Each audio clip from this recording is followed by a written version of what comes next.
Hello, adventurers. Andy from Twisted Narrative here, and welcome to another Shadowdark chat. We've got the core rules, as I've stated in my other videos, and I'm absolutely loving them. So we are doing a deep dive into the core rules. We're kind of reading them out, sort of, and I'm giving you my thoughts on how they work and how I'm going to use them at my table. This is part 3, and today we're going to be looking at gear. So let us call up the thing. Here we go, starting gear and armor class. So there is 2 ways you can start the game, presuming that you want to start at the beginning. You can do a gauntlet 0 level characters, or you can play sort of level 1. So starting gear for level 0 characters, you have this table to roll on.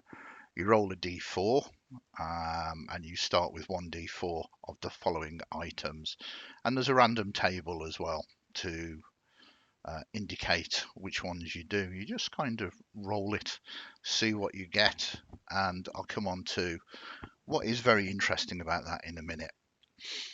You might start the game with 1 item, and you might start the game with, I don't know, a torch or a pole. No way of lighting your torch, perhaps.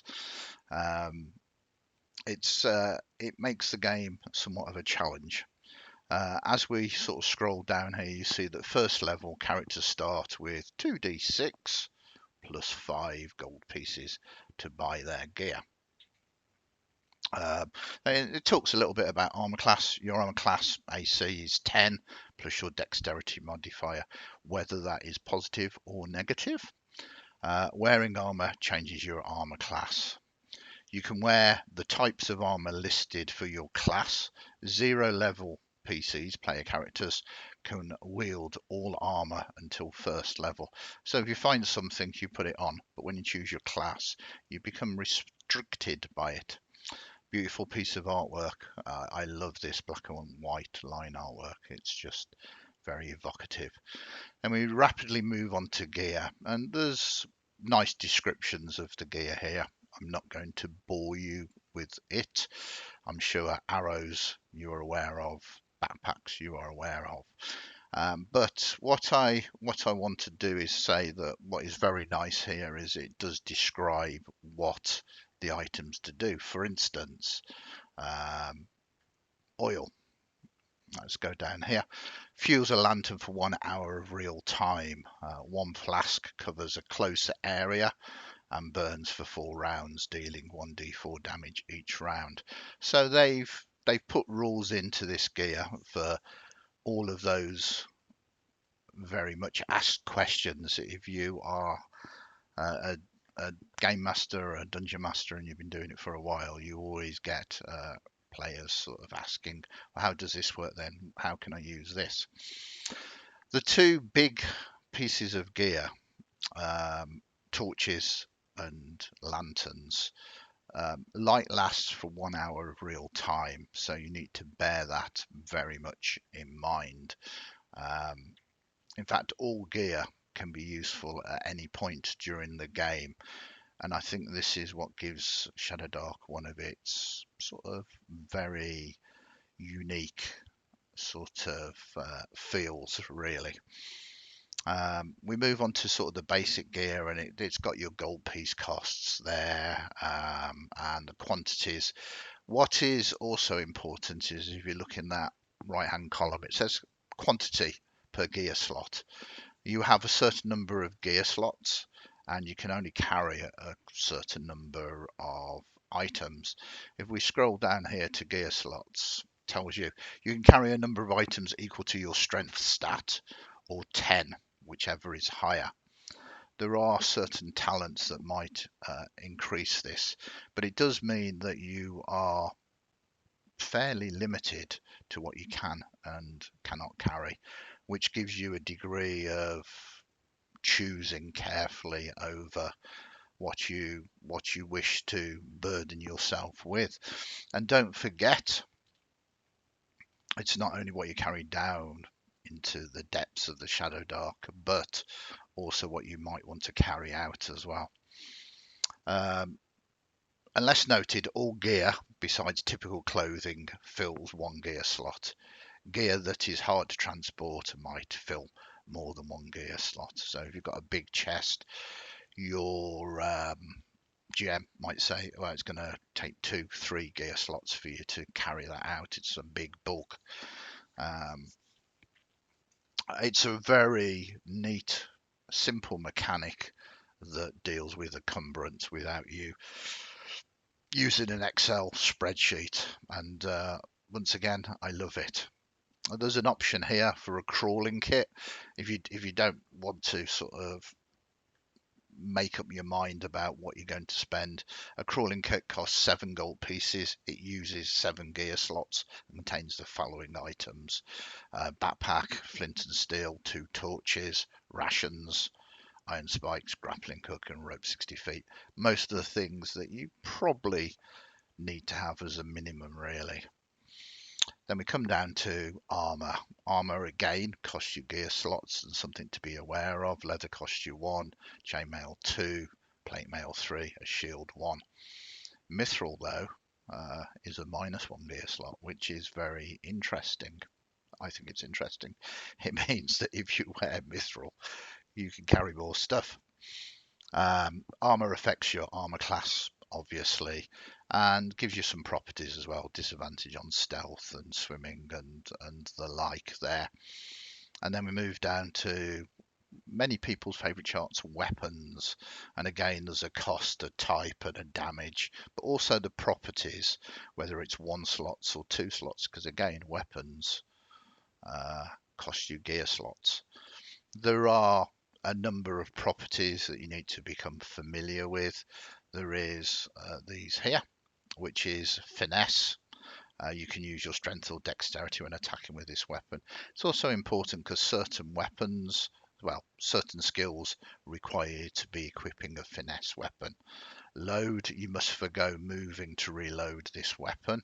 Thrown, you can throw this weapon to make a ranged attack with it using strength. Two-handed, you must use this weapon with 2 hands. Versatile, you can use this weapon with 1 or 2 hands. Use the higher damage dice if you're wielding it with 2. Weapon types, melee weapons, strike within arm's reach. Range weapons, strike at distance. And finally, range. You can use your weapon at close, near, or far range. Which again is interesting because it does mean that you can shoot at point blank at close. There's no penalties for being, next to a person and trying to shoot him. It's that classic fantasy. People are charging you and you're kind of shooting them with your bows and the like, which I very, very much like. And that is it for what the rules say about gear. But I think it's very important to note that the way that Shadowdark functions is that having the right item at the right time can change the incredible nature of the entire encounter. Whether it's a piece of moldy cheese that you can use to bribe a creature or maybe lure a rat into a trap for whatever purpose, I have no idea. Or whether it's a piece of rag that you can use to block escaping gas, or a candle that you can wax over a piece of parchment so it doesn't get damaged and you can protect it. Gear is critical, and it means that rather than in a lot of other fantasy games that I run, you're kind of cherry picking sort of magic items and this, that, and the other. It's really refreshing to create an adventure where you are putting mundane gear and somebody will come across something that they'll think, I mean, it's worthless. We don't need that. I'm not going to take it. And then a few encounters later, oh, if only I had. And it opens up rather than sort of repeating, oh, I'll put some healing potions in, or a magical sword, or whatever you do in your campaigns. It really opens up to that diversity and creativity of populating your game world with mundane items that suddenly become critical. Um, and they don't have to have definite uses. You can put items into your game that might be useful, and it's up to the player's creativity or the character's creativity.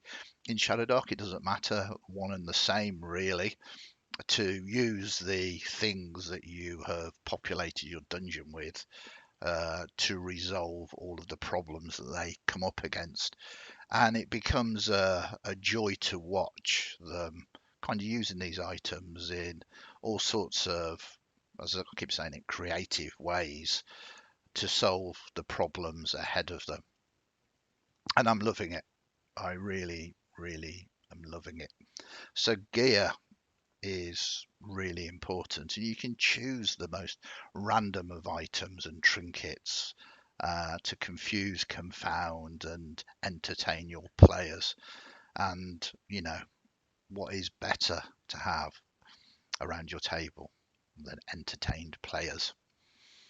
So a short one today, chat about gear and the importance of it, whether it's your standard adventuring gear within the core rulebook, or whether it's creative things that you decide you want to populate your dungeon with. So, without further ado, if you found this of any use or at least interesting to hear me waffle and babble on about Shadowdark and the things that I really like about it, please and give us a like and a subscribe. As usual, the links for anything I think are appropriate. There were a number of very good uses of items in the game I ran last night. Maybe I'll throw the links in there to episode 4 of our Tales from the Smoke Shadowdark video. But until next time, adventurers, keep those torches lit.